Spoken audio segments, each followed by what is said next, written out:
What's up, guys? Welcome to Daily Dose of Reddit. This is your host, Zach, and today's subreddit is r/EntitledParents. This story's called, "My Mom Wouldn't Give Me My Diploma Because I Didn't Give Her a Rose." Hi guys, this was the first story I tried to post on Entitled Parents, but it was immediately removed because my account was less than 4 days old, and I promptly forgot all about it until now. This account is now 9 months old.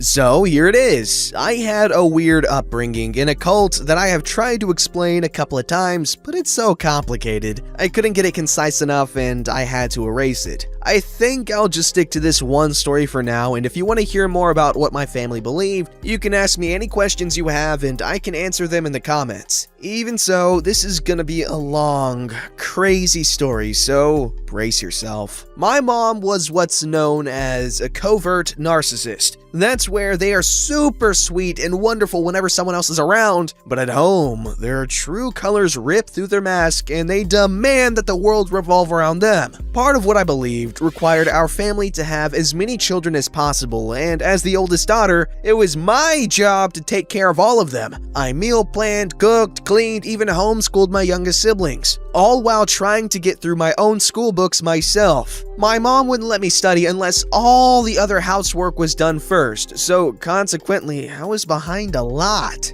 I got good grades in everything, except math, and one of my tutors even told me I had talent for a particular career, but I told her our religion didn't believe in women working outside the home, but thanked her for the compliment. When it came time for me to graduate high school, our church organized a group of us homeschooled kids who were all graduating at the same time, and put together a ceremony like the ones regular schools have. I was very involved for the first few months. I illustrated a cookbook we were selling, and went to all the fundraisers, but after a while, I decided I didn't agree with a lot of what the group was doing, and asked my parents if I could pull out the project and just have a small ceremony at home, like we had always talked about. They both heard my reasons and agreed, saying they were proud of my maturity and willingness to stand alone for what is right. The day of graduation came, and we went to support our friends. During the ceremony, each student gave their mother a rose and a hug on stage, and it was very sweet. I had no reason to believe there was anything wrong until we got home.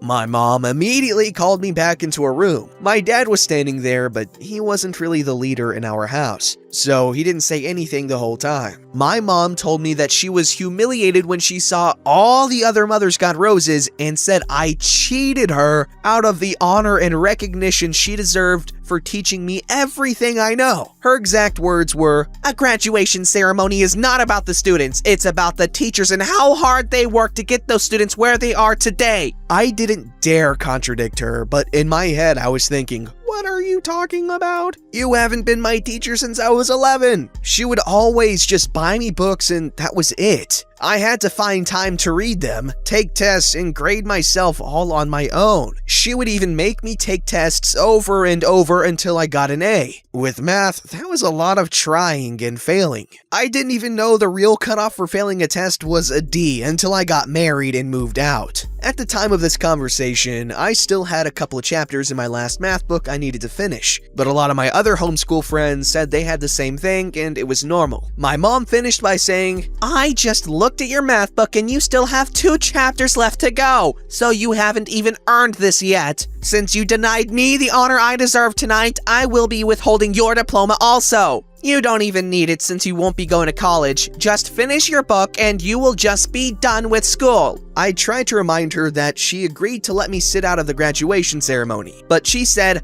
"I know I did, but when I saw how all the other mothers were being honored like that, I realized that wasn't your decision to make and I felt robbed. It wasn't about you, it was about me as both your mother and your teacher." I asked her to at least not tell anyone that I didn't have a diploma, and she said what she always said when I asked that kind of thing. "If you don't want people to know what you did, don't do it." She dismissed me and I ran to my room and cried. I was embarrassed and worried about what my friends would think if they found out. But I couldn't stay in my room for very long because my mom soon noticed I was gone and called me back downstairs to make dinner. She never approved of anyone being a emotional. I went the next 12 years carefully guarding my secret that I didn't have a diploma, and even my husband didn't know until one day my dad called me. He and my mom had gotten a divorce when she left him and all my siblings for another man that year. After the drama settled, the whole family was a lot happier without my mom around. And my dad had been going through all the old files, getting everything in order for their new, free life, when he found something he thought I would like to have. It was my diploma in my high school transcript. He sent me a picture of both of them, and I just broke down crying right there on the phone.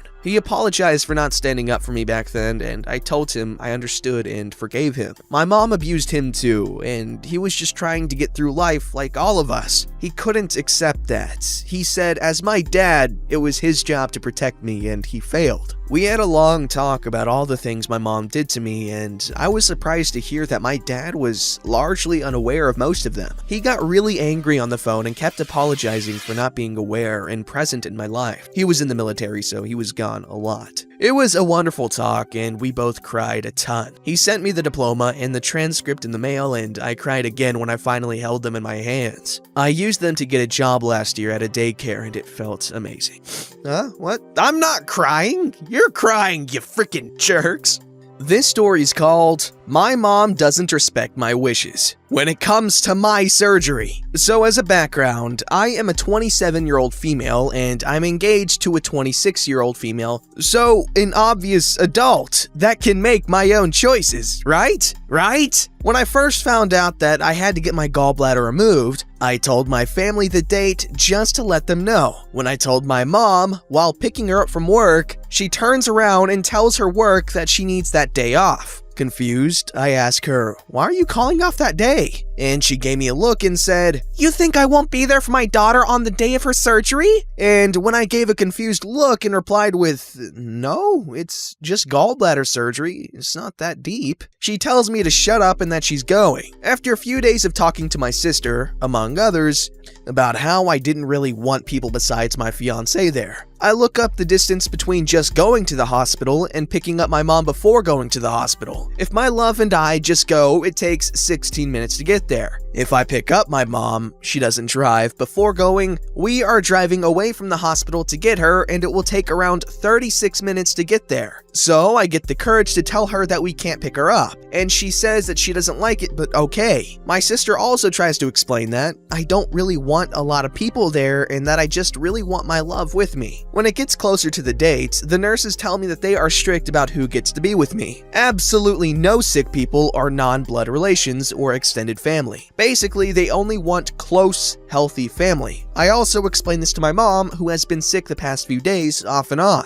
and she agreed it's for my health. Day of the surgery, all goes great. My love is there with me and is taking great care of me. My family and friends are calling and checking on me. So that's it, right? Ha! My sister texted me a day or so before surgery and told me that our mother called her, and here's the conversation that she sent me. So, Mom called me yesterday when she got home.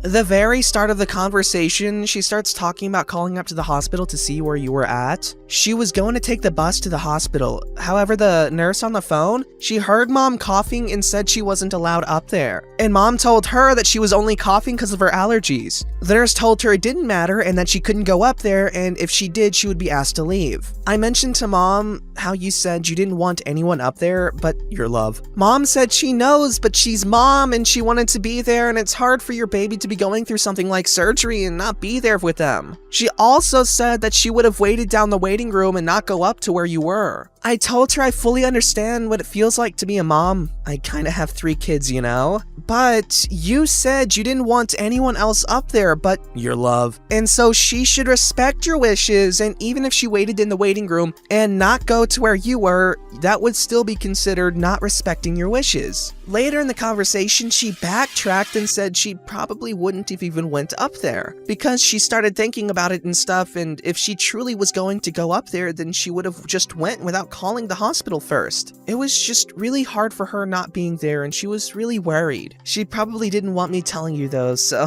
don't say anything to her. That's a quote from my sister that she sent me. I only took out my fiance's name. Later on, my sister added that the other reason my mom wanted to come up there against my wishes was because when I was talking about it, I was terrified, which isn't true. I was a little nervous because it's surgery, but I was not freaking out. She just felt like her own feelings were more important, and that since she was my mother, she was entitled to go up there despite my wishes and the health risk, because she was my mom. And my sister was my freaking hero for pushing my side and trying to get mom to understand that it isn't right. I think she would have went without telling my sister if the nurse didn't tell her she couldn't. So thank you, nurses, you saved my ass. This isn't uncommon for my mom to do, and I'm glad that the nurses and my sister had my back, because she clearly wasn't thinking about my health or wishes at all. It's only been 3 days since surgery, so a lot has happened in a short time. Edit, I was trying not to make this a book, but okay. To answer the people in the comments, I don't have 3 kids. The I kinda have 3 kids was inside a quote of what my sister sent me. She has 3 kids. I thought some were saying that I said I had kids in the comments because I wrote that my mom had 3 kids, but now I see a majority of people are taking it from the story. I copied and pasted what my sister sent me. That was her saying she has 3 kids, so she knows how it feels to want to be there. I wanted to clear this up 100%. My parents divorced when I was 3. My dad has raised me, and my mom was only in the picture because my dad made it easy to be. He paid her to watch us, he would let her live with us if she needed, he never asked for money, and oftentimes she would, which he would give her money whenever she asked. My mother has done so many things that to me, this isn't just being a good mom. She will do what she wants if she feels she's in the right, and she always feels like she is right. She has threatened my sister with taking her kids, yelled at me and got angry for not doing crap that would suit her. Like she gets annoyed and offended because me and my fiance won't sell our house and get rid of our dogs to move in with her. We have to be a completely different person around her family. Oh, and when my brother's kid was having surgery, she told him to let her father, which is not in our lives at all and doesn't care about us, come because he's going to bring money. It's a long-ass story to try to explain why my mom is toxic. I did later on tell her myself before surgery that I would rather just have my fiance. Sorry you think the my love is cringy. I don't. If she had have came, it would have been so damn stressful for me because she is loud and fake in her "I care for you" and wouldn't have let my fiance or the doctors care for me properly. Without telling you my whole life, I can't show you why this isn't just a caring mom, so I'm sorry if you don't agree. I don't hate my mom, I just know how she is and that her intentions are not purely out of love. She likes to play these roles where she will act loving or caring for the people around us, or so she can brag that she's a good mother, and that when people believe her and us kids freak out on her. She is the victim and we are the ungrateful kids, or she will use it against us later.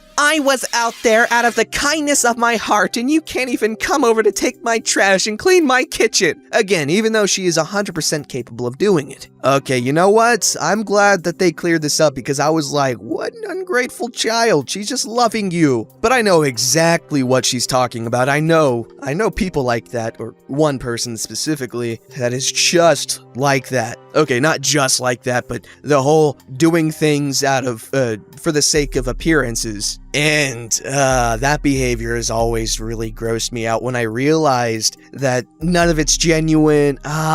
Okay, sympathies given.